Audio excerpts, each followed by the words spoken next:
Good morning. स्वागत है आप सभी का एग्ज़ाम की बात यूट्यूब चैनल पर। आज है 27 सितंबर 2020 और आज मैं आपके लिए लेकर आया हूँ 27 सितंबर 2020 से जुड़े करंट अफेयर के महत्वपूर्ण प्रश्न, साथ ही 27 सितंबर से जुड़े ऐतिहासिक महत्वपूर्ण तथ्य। साथ ही आज के वीडियो के अंत में आप सभी के लिए एक छोटा सा टेस्ट है जिसमें कुल 3 प्रश्न होंगे। आप सभी को इन तीनों प्रश्नों के उत्तर कमेंट बॉक्स में देने हैं। तीनों क्वेश्चन बहुत ही इंपॉर्टेंट है, तो आप सभी इन तीनों प्रश्नों के उत्तर कमेंट बॉक्स में ज़रूर दीजिएगा। तो चलिए शुरू करते हैं। सबसे पहले कल की वीडियो का सवाल। कल की वीडियो के अंत में आपसे एक सवाल पूछा गया था कि राफेल लड़ाकू विमान उड़ाने के लिए किस पहली महिला को चुना गया है। तो हाल ही में शिवांगी सिंह को चुना गया है राफेल लड़ाकू विमान उड़ाने के लिए। यह है शिवांगी सिंह। ठीक है दोस्तों, ये राफेल लड़ाकू विमान उड़ाने वाली भारत की पहली महिला बनने जा रही है। इंपॉर्टेंट क्वेश्चन है और आपको याद रखना है इनका नाम, शिवांगी सिंह, जो कि होगी राफेल लड़ाकू विमान उड़ाने वाली भारत की पहली महिला।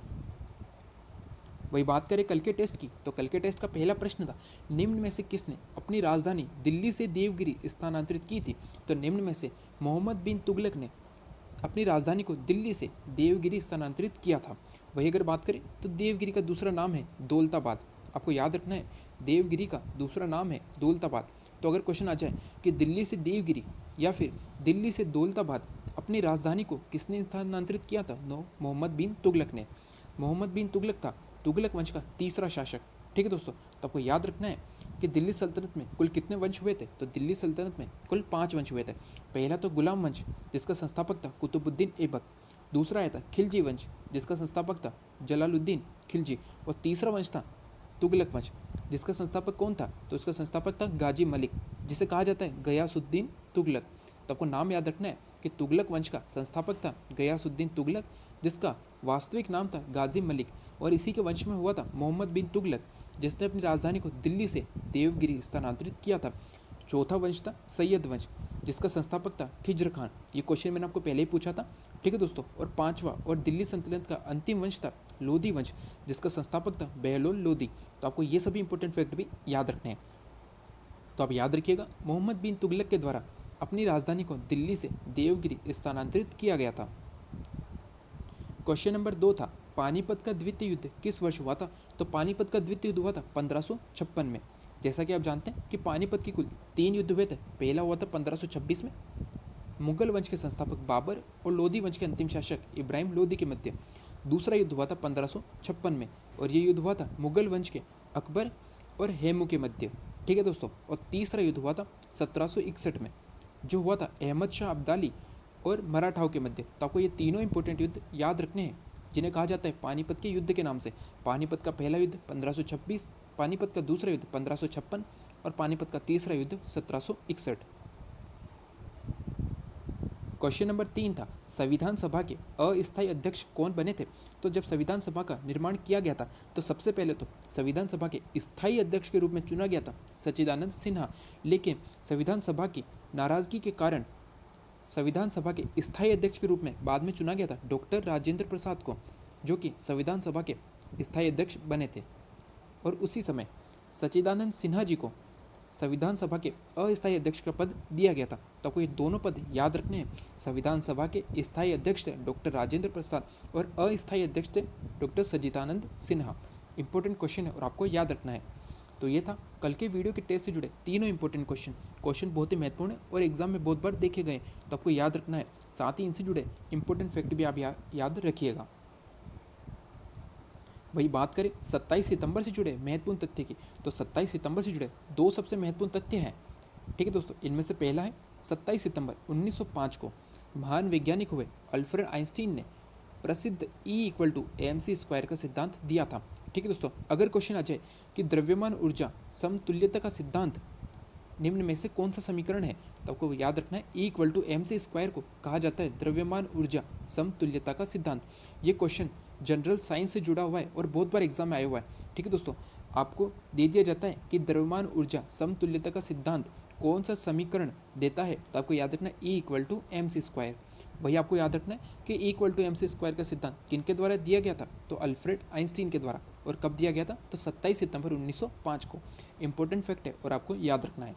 और दूसरा महत्वपूर्ण तथ्य है 27 सितंबर 1958 को मिहिर सेन ब्रिटिश चैनल को तैर कर पार करने वाले पहले भारतीय बने थे, आपको इनका नाम ज़रूर याद होगा। और इसके बारे में आपको पहले भी बताया था कि मिहिर सेन बने थे ब्रिटिश चैनल, इसे इंग्लिश चैनल भी कहा जाता है, तो इंग्लिश चैनल को तैर कर पार करने वाले पहले भारतीय बने थे मिहिर सेन, और इन्हें पद्म भूषण से सम्मानित किया गया था। इसके बारे में आपको पहले बताया था और इम्पोर्टेंट फैक्ट है और आपको याद रखना है। साथ ही मैंने आपको बताया था कि पहली भारतीय महिला कौन बनी थी, तो पहली भारतीय महिला बनी थी आरती साहा जी। ठीक है दोस्तों, आरती साहा ये पहली भारतीय महिला थी जिन्होंने इंग्लिश चैनल ब्रिटिश चैनल तैरकर पार किया था। और इन्होंने कब पार किया था, तो 1959 में, 1958 में किया था मिहिर सेन ने, जो बने पहले भारतीय पुरुष। ठीक है दोस्तों, और इसके एक वर्ष के पश्चात 1959 में आरती साहा जी बनी थी पहली भारतीय महिला।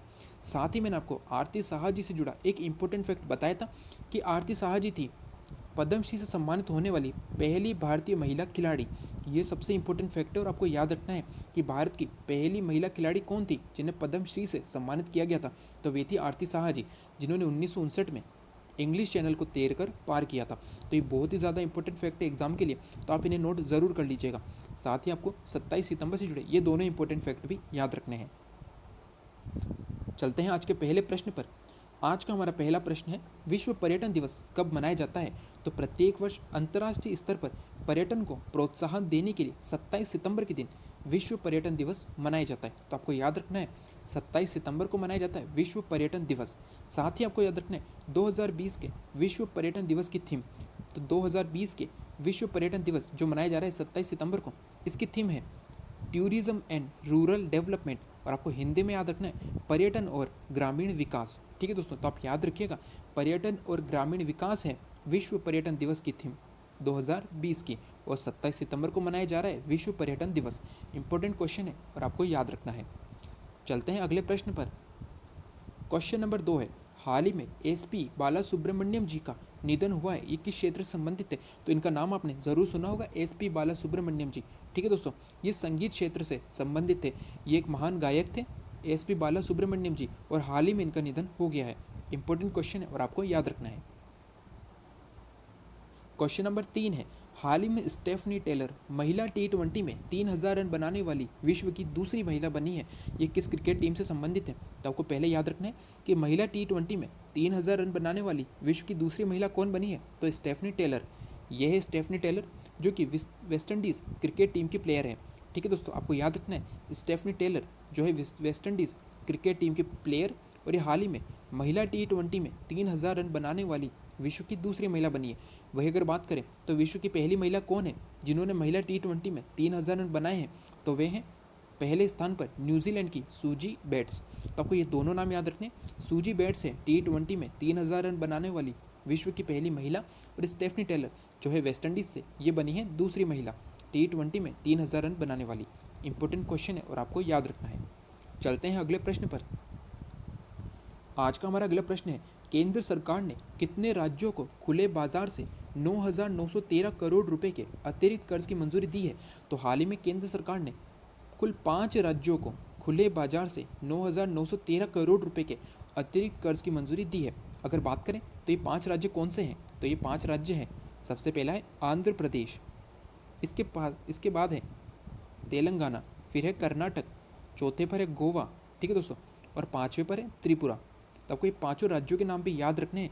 इन 5 राज्यों को केंद्र सरकार ने खुले बाजार से 9,913 करोड़ रुपए के अतिरिक्त कर्ज की मंजूरी दी है।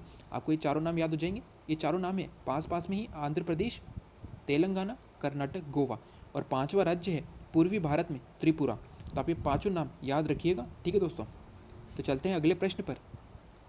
आज का हमारा अगला प्रश्न है, YouGov द्वारा आयोजित साल 2020 के दुनिया के मोस्ट एडमायर्ड मेन की सूची में कौन शीर्ष पर रहे हैं, तो हाल ही में YouGov द्वारा 2020 की मोस्ट एडमायर्ड मेन की सूची जारी की गई है, जिसमें पहले स्थान पर रहे हैं अमेरिका के पूर्व राष्ट्रपति बराक ओबामा। तो आपको याद रखना है, इंपॉर्टेंट क्वेश्चन है और एग्जाम में ज़रूर देखा जाएगा कि मोस्ट एडमायर्ड मेन की सूची में शीर्ष पर रहे हैं बराक ओबामा।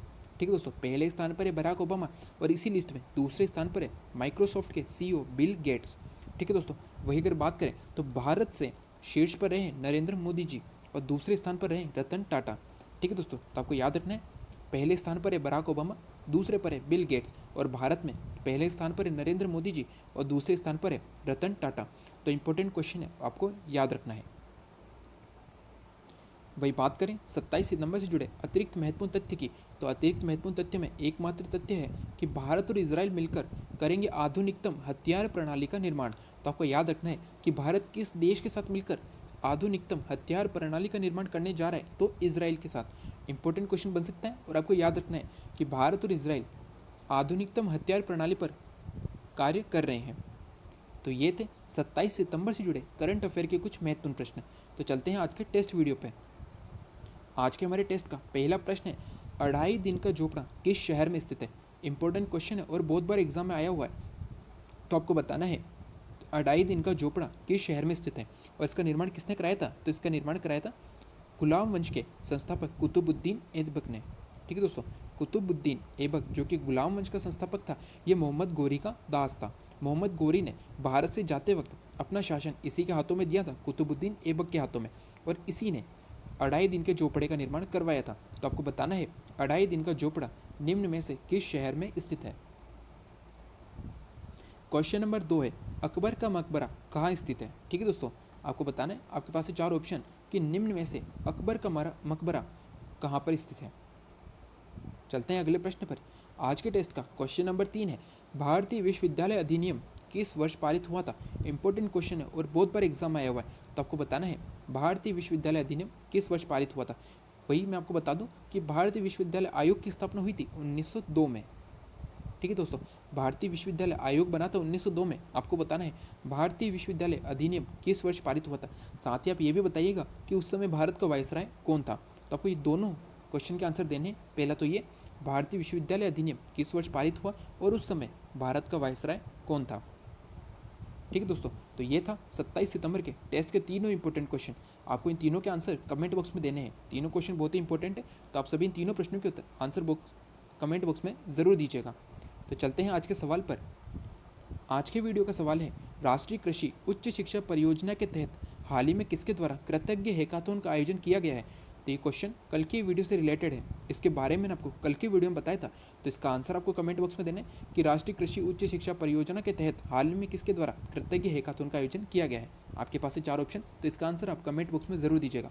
तो ये थे 27 सितंबर से जुड़े करंट अफेयर के महत्वपूर्ण प्रश्न, 27 सितंबर से जुड़े ऐतिहासिक महत्वपूर्ण तथ्य, आज का टेस्ट वीडियो और आज का सवाल। तो आज के टेस्ट के तीनों इंपॉर्टेंट क्वेश्चन और आज के सवाल के आंसर आपको कमेंट बॉक्स में देने, तो आंसर आप ज़रूर दीजिएगा। साथ ही अगर आज का वीडियो अच्छा लगा हो तो लाइक एंड शेयर ज़रूर करें।